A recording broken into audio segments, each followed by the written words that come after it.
De acordo com informações do jornal O Globo, em meio às negociações com o Centrão, o governo federal avançou na criação do Ministério da Micro e Pequena Empresa. A definição da nova pasta abre espaço para a reforma ministerial, com a entrada do PP e do Republicanos na esplanada. Informações de bastidores indicam que o presidente está disposto a implantar de vez o novo ministério, que seria o 38º do governo. O que seria o 38º do governo. É isso mesmo. O que seria o 38º do governo. Economista. Como é que funciona isso pro Brasil? Quanto mais ministérios, Rica, melhor, mais distribuição, mais pessoas pensando.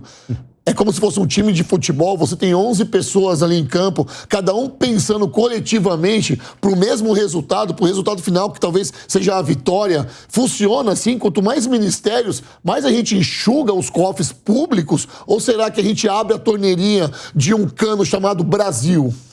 Rodolfo, quanto mais ministério, melhor. Melhor para quem? Melhor para o executivo passar as leis que quer passar, melhor para ele ter mais gente lá nos ministérios, melhor para ele conseguir trazer, né, inclusive o outro campo ideológico pro lado dele. Agora, isso é melhor para o país? Acho que não. De fato, é um custo alto cada um dos ministérios. E vamos lá, não é só o custo de agora, né? Esse ministério depois tem a aposentadoria desse ministro. Tem uma galera que, desculpa falar, né, de uma maneira até mais informal, mas tem muita gente que acaba entrando nesses ministérios, acaba de fato trazendo um problema pro país. Pô, eu sou economista, estou preocupado com o nosso rombo de 200 bilhões de reais que a gente deve ter no final do ano, que atrapalha a gente cair juros, que atrapalha a nossa inflação. A nossa inflação está muito controlada agora, mas ela pode se descontrolar lá na frente. Lembra lá 20, 30 anos atrás como que a gente era? Era um país complicado, a inflação comia a renda do trabalhador e comia a renda também das pessoas que tinham mais dinheiro. Ou seja, nós temos um país aqui que tem que lidar com gastos, tem que diminuir custo, e aí, o que o governo tem feito? Muito. Aumentar a receita. Aumentar a receita com alguns tributos novos, alguns até fazem sentido, outros não, e ele acaba aumentando os custos. Aumentando os custos para quê? Para conseguir ganhar ainda mais poder, para conseguir ter uma vida mais fácil no Congresso e no Senado. Tem algumas leis que até são interessantes de se passar. Eu, como economista, vibro com algumas leis que passaram. Quais, por exemplo? Mas não com todas. Como economista, me cita algumas, pelo menos duas, das que passaram que você falou assim, Rodolfo, essa aqui tem sentido. Eu quero explicar pro povo de casa qual dessas duas leis que passaram aqui que faz sentido pro povo que tá assistindo. Não, perfeito. Tá? Vamos lá. Eu tenho uma indústria, inclusive, né? Certo. Eu sou industrial, além de ser economista. Para a indústria, reforma tributária é uma lei muito interessante. Não sei qual vai ser o nível do imposto que vai ser cobrado lá na frente. Se esse nível for muito alto, e a gente ainda não tem uma garantia disso, então existe uma possibilidade... Lógico. A gente não sabe o percentual ainda. Pode ser que seja o IVA mais alto do mundo. Certo? Essa é uma alíquota complicada. Porém, se a gente conseguir no futuro ter uma alíquota que não é uma alíquota desprovida de razão, pode ser que isso aqui traga um dinamismo no país. O país não tem dinamismo em relação aos tributos. Eu vejo nas minhas indústrias, nas distribuições, uma série dos meus clientes também, é uma briga, uma bagunça, é um monte de gente tendo que trabalhar para a gente conseguir entender que imposto que a gente tem que pagar e tudo mais. É uma possibilidade que vai acontecer no futuro. Espero que isso traga esse dinamismo para a economia. Porém, a taxa não pode ser uma taxa muito alta, porque isso aqui só vai acabar deixando a população ainda mais pobre caso essas taxas sejam muito altas. Então, na verdade, é uma possibilidade disso aqui trazer um ganho para o país. A maioria dos industriais gostaram da reforma tributária. A gente só tem que ver os próximos passos para que, de fato, ela tenha alíquotas. Mas você vê o seu sentimento? É uma incógnita ainda. Não, você fala que você gostou de tal lei, mas você ainda não tem a certeza que essa tal lei vai funcionar. E esse é um sentimento que o brasileiro tem todos os dias quando é anunciado, por exemplo, algumas barbaridades da economia. Aumentou isso, vai abaixar aquilo. A galera não sabe como reagir. A galera em casa, aqui nós somos muito fiéis aqui, a galera que está nos assistindo, principalmente a Dona Maria, o seu José, essas pessoas que estão na rua e nos abraçam. Porque quando a gente fala de economia aqui, eu não sou economista.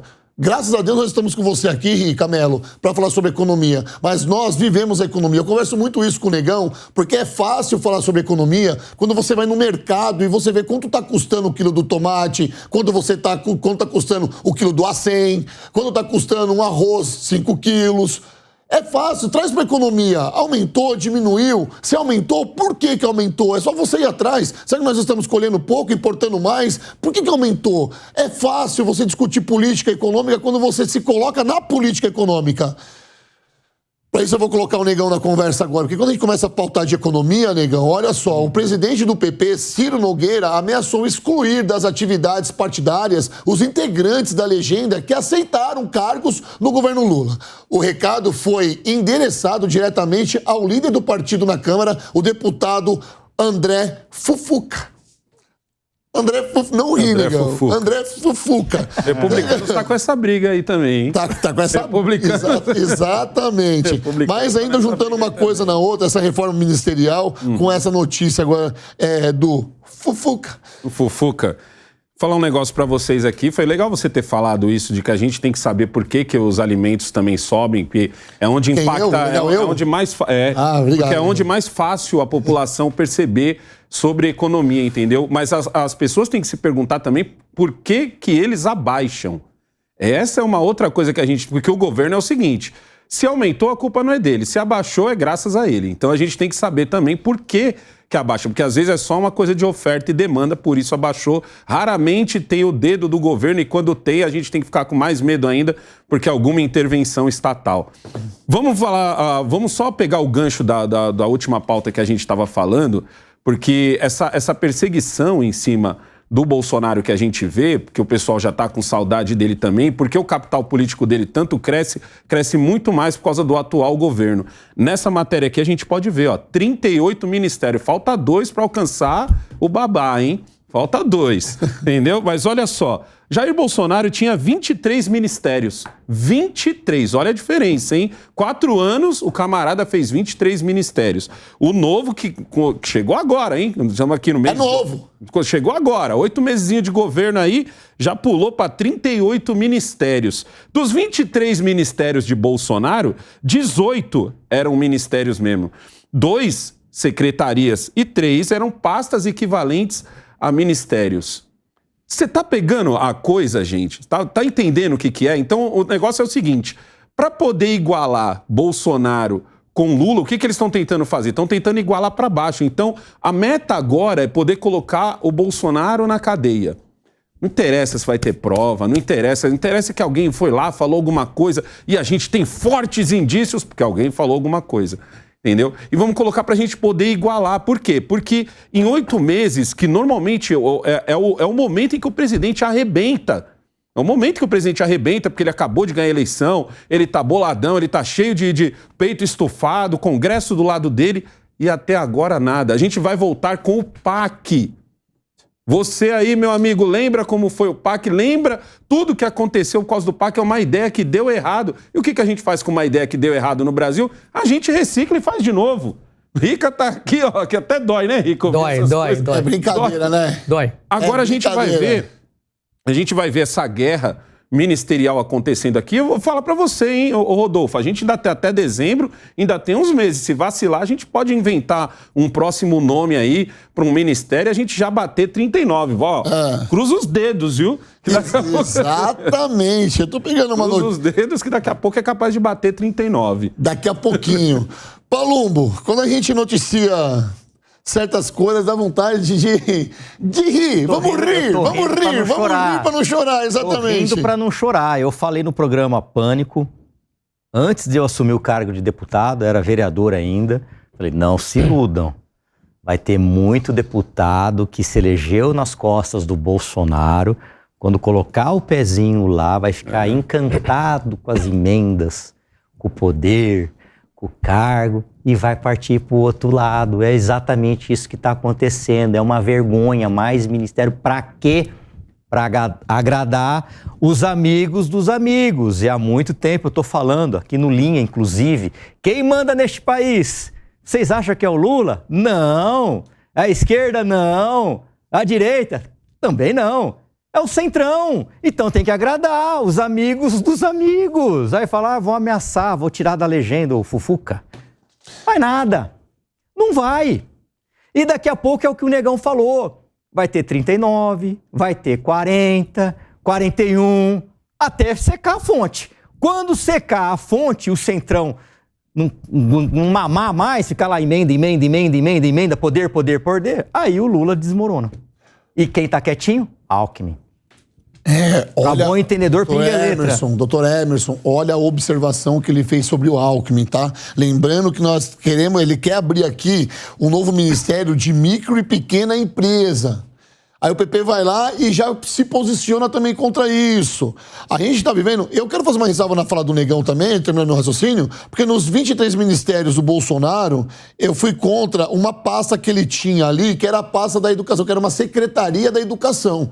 Desculpa, do esporte, me perdoa aqui. Secretaria do esporte. Secretaria do esporte, uma das coisas que o Lula fez, que eu achei sensacional, foi trazer de novo esse Ministério do Esporte. Mas a pergunta que não quer calar, com 8 meses de governo e à frente de uma pasta tão importante como a do esporte, o que a nossa ministra fez até agora por essa pasta? O que a nossa ministra, eu quero falar aqui de uma outra ministra dos povos indígenas, a Guajajara, o que ela fez até agora? O que Marina Silva fez até agora? O que o Haddad fez até agora? São pessoas importantes, dentro de pastas importantes, que até agora tá só no somebody love. Eu precisava desabafar isso. No violão, eu precisava desabafar. Tem nada a ver com a pauta, esse desabafo não tem nada a ver com a pauta, mas eu desabafei. Vamos lá. Se você conseguir puxar um raciocínio, vai dar tudo certo, Emerson. Mas veja só, é o tipo de política que precisa acomodar todos os seus pares, todos os seus correligionários. E isso é notório, que precisa expandir o número de ministérios. Um governo que tinha 23, com a economia pujante, crescendo, praticamente um dos maiores líderes de exportação, quem subsidiou quase o globo todo terrestre durante a pandemia, né, que foi uma fase crítica para o país, nós conseguimos permanecer com as pernas firmes e íntegras. E isso é do dilapidar publicamente a sociedade. Isso não tem outra conotação, precisa acomodar. Esses conchavos, o governo não tem a sua maioria, é preciso fazer uma moeda de troca, um balcão de negócios, precisa ser instalado e é instalado rotineiramente. E precisa também colocar no peso da balança, no fiel da balança, tudo que é relativo a Jair Bolsonaro faz crescer, abre precedentes para não só atitudes como novos ministérios, novos cargos e novas negociações.